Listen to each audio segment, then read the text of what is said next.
देखिए, लोकसभा चुनाव में सिर्फ 10 दिन का वक्त बाकी बच गया है, लेकिन पूरे देश का फोकस इस वक्त हिमाचल प्रदेश में है। दरअसल जिस तरह से हिमाचल प्रदेश में आज दिन भर सियासी उठापटक चली, उसके बाद सबके जहन में यही सवाल है कि क्या हिमाचल प्रदेश में कि जो मुख्यमंत्री हैं, मौजूदा मुख्यमंत्री सुखविंदर सिंह सुक्खू, क्या वो मुख्यमंत्री की कुर्सी पर रह पाएंगे, या कांग्रेस की सरकार हिमाचल प्रदेश में रह पाएगी, या बीजेपी तख्ता पलट की कोशिश करेगी। ये तमाम वो सवाल हैं जो आज पूरा दिन भर हिमाचल की सियासी फिजाओं में रह रहकर उठते रहे। कांग्रेस की अगर बात की जाए तो कांग्रेस की पूरी कोशिश डैमेज कंट्रोल की है, तो Bharatiya Janata party wait and watch की रणनीति पर काम कर रही है। हिमाचल प्रदेश में कांग्रेस पार्टी को सत्ता में रहने का कोई नैतिक अधिकार नहीं। निश्चित तौर पर यह सरकार 5 साल चलेगी। एक दावा बीजेपी का है, दूसरा कांग्रेस का। लेकिन किसके दावे में कितना दम है, इस सवाल का फिलहाल कोई सटीक जवाब नहीं है, क्योंकि हिमाचल प्रदेश की राजधानी शिमला से कोई 100 किलोमीटर दूर पंचकुला के होटल ललित में 6 विधायकों की मौजूदगी सियासी सस्पेंस को और ज्यादा बढ़ा रही है।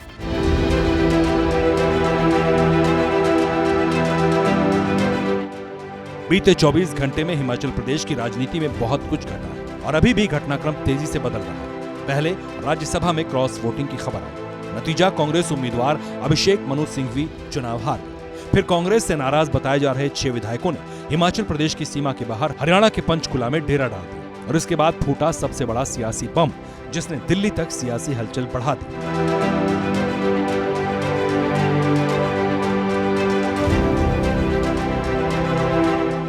हलचल पूर्व मुख्यमंत्री वीरभद्र सिंह के बेटे विक्रमादित्य सिंह के इस्तीफे को लेकर थी, जिन्होंने ये कहते हुए मंत्री पद से इस्तीफा दे दिया कि सरकार में सब कुछ ठीक नहीं।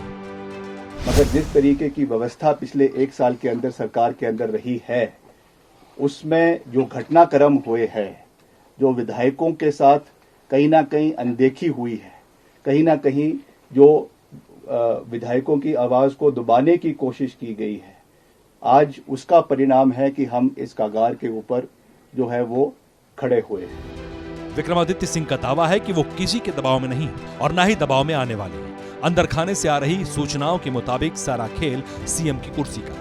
दावा किया जा रहा है कि विक्रमादित्य सिंह का मंत्री पद से इस्तीफा देना और 6 कांग्रेस विधायकों का पंचकुला में होना एक ही सिक्के के 2 पहलू। खबर यह भी है कि पंचकुला में मौजूद विधायकों ने ही राज्यसभा चुनाव में कांग्रेस के खिलाफ वोटिंग की और अब कांग्रेस की सरकार के लिए खतरा बढ़ा दिया है। इधर पूरा दिन शिमला में कांग्रेस की बैठकों का दौर जारी रहा। दिल्ली से पहुंचे कांग्रेस के तमाम नेताओं ने स्थानीय नेताओं के साथ मीटिंग की। शिमला के होटल ओबरॉय सेसिल में लंबी बैठक हुई। हालांकि इस बैठक के बाद भी सियासी उठापटक का पटाक्षेप बाकी है। देखिए, विक्रमादित्य जी मेरे सहयोगी हैं और मुझे लगता है कि उन्होंने जो भी सवाल उठाए हैं उसके ऊपर वही उत्तर दे सकते हैं। उनके क्या हो सकता है, उनके मतभेद हो, पर मनभेद नहीं है। कहीं ना कहीं मन कांग्रेस पार्टी के साथ है, तभी वो आके उसके अंदर बैठे। यानी तमाम मीटिंग के बाद भी पक्के तौर पर कांग्रेस विधायक कोई सटीक जवाब देने की स्थिति में नहीं है। ये बात और है कि मुख्यमंत्री सुखविंदर सिंह सुक्खू लगातार दावा कर रहे हैं कि सरकार पर कोई असर नहीं होगा। शाम होते होते तो उन्होंने ये भी कह दिया कि बागी विधायकों से बात हो गई है, अब कोई समस्या नहीं।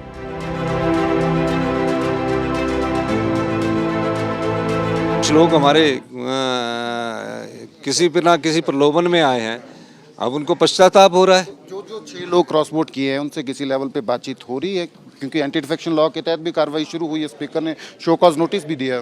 देखिए, हमारी कोई उनसे बातचीत नहीं हुई। उनमें से एक विधायक का फोन आया था जो बड़े दुखी मन से कह रहा था कि मुझसे बहुत बड़ी गलती हुई है, तो अगर वो गलती ना करता तो कल हमारा राज्यसभा का सदस्य बन जाते। विक्रमादित्य जी ने इस्तीफा दे दिया है मंत्री पद से।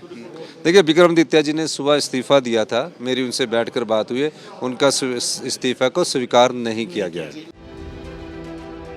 अगर मुख्यमंत्री सुखविंदर सिंह सुक्खू के इस बयान को सच माना जाए तो हिमाचल प्रदेश में राज्यसभा चुनाव के बाद शुरू हुई सियासी उठापटक का पटाक्षेप हो गया। लेकिन क्या वाकई ऐसा है? क्या शिमला में शुरू हुई कांग्रेस की मीटिंगों में बगावत का समाधान खोज लिया गया? बीजेपी का दावा है ऐसा कतई नहीं।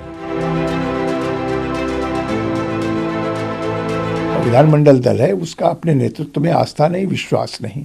और कहीं कहीं सरकार की जो फेल्योर है, इतने 6 महीने से सरकार चलते हुआ है, जब से 1 साल लगभग होने को आया है, तब से सरकार ने कोई ऐसा उल्लेखनीय काम नहीं किया जिससे विधायकों को ये भरोसा हो कि वो दोबारा चुनाव जीत करके आएंगे।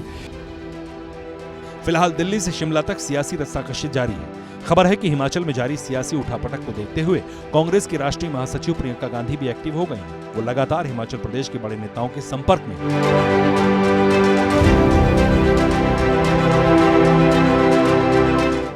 वहीं कांग्रेस नेताओं ने बागी विधायकों के न मानने पर बनने वाली तमाम संभावनाओं पर भी विचार शुरू कर दिया है। जैसे ही घड़ी का काटा दोपहर 2:30 पे आए, बबीता जी का दिल सास बहू साजिश के लिए मचल जाए। और ये है इनकी बहू, पूरे दिन ऑफिस की टेंशन हो जाए गॉन जब ये करें अपना फेवरेट शो फ्री टाइम पे ऑन। इनकी तरह आप भी देखिए अपना फेवरेट शो अपने टाइम पर और डाउनलोड कीजिए ABP लाइव ऐप अपने स्मार्ट टीवी पर।